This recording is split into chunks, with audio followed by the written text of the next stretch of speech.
அமெரிக்க நிறுவனத்தின் ப்ளூபேர்ட் செயற்கைக்கோளுடன் இஸ்ரோவின் LVM-3 rocket இன்னும் சற்று நேரத்தில் விண்ணில் ஏவப்படுகிறது. இதுகுறித்து ஸ்ரீஹரிகோட்டாவிலிருந்து செய்தியாளர் ராமச்சந்திரன் வழங்கும் தகவல்களை தற்போது பார்க்கலாம். அமெரிக்க செயற்கைக்கோளை இந்திய விண்வெளி ஆய்வு நிறுவனமான இஸ்ரோ இன்று விண்ணில் செலுத்துகிறது. குறிப்பாக அமெரிக்காவின் தொலைத்தொடர்பு சேவைக்காக இந்தியாவின் பாகுபலி ராக்கெட்டான LVM-3 மூலமாக இன்று விண்ணில் செலுத்தப்பட உள்ளது. ஆந்திராவில் இருக்கக்கூடிய ஸ்ரீஹரிகோட்டாவில் சதீஷ் தவான் விண்வெளி ஆய்வு மையத்தில் இருக்கக்கூடிய இரண்டாவது ஏவுதளத்திலிருந்து விண்ணில் நிலைநிறுத்தப்பட உள்ளதாக அறிவிக்கப்பட்டுள்ளது. இதற்கான 24 மணி நேர கவுண்டவுன் நேற்று காலை 8:24 மணிக்கு துவங்கியது. இன்று காலை 8:25 மணிக்கு சரியாக விண்ணில் நிலைநிறுத்தப்படும் என்றும் அறிவிக்கப்பட்டுள்ளது. வணிக ரீதியான செயற்கைக்கோளை பொறுத்தவரை அதிக எடையுள்ள செயற்கைக்கோளாகவே இந்த ப்ளூபேர்ட் 6 பார்க்கப்படுகிறது.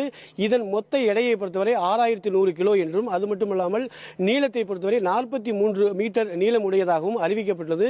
இதன் இந்திய மதிப்பு 560 கோடி ரூபாய் என்றும் தெரிவிக்கப்பட்டுள்ளது. குறிப்பாக அதிக எடையுள்ள செயற்கைக்கோள் என்பதால் LVM-3 என்ற ராக்கெட் மூலமாக விண்ணில் நிலைநிறுத்தப்பட உள்ளது.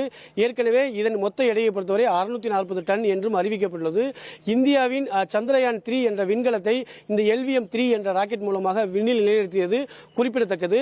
இந்த செயற்கைக்கோள் வெற்றிகரமாக விண்ணில் நிலைநிறுத்தப்பட்டதால் மற்ற நாடுகளின் பார்வை இந்தியாவின் மீது திரும்பும் என்றும் எதிர்பார்க்கப்படுகிறது.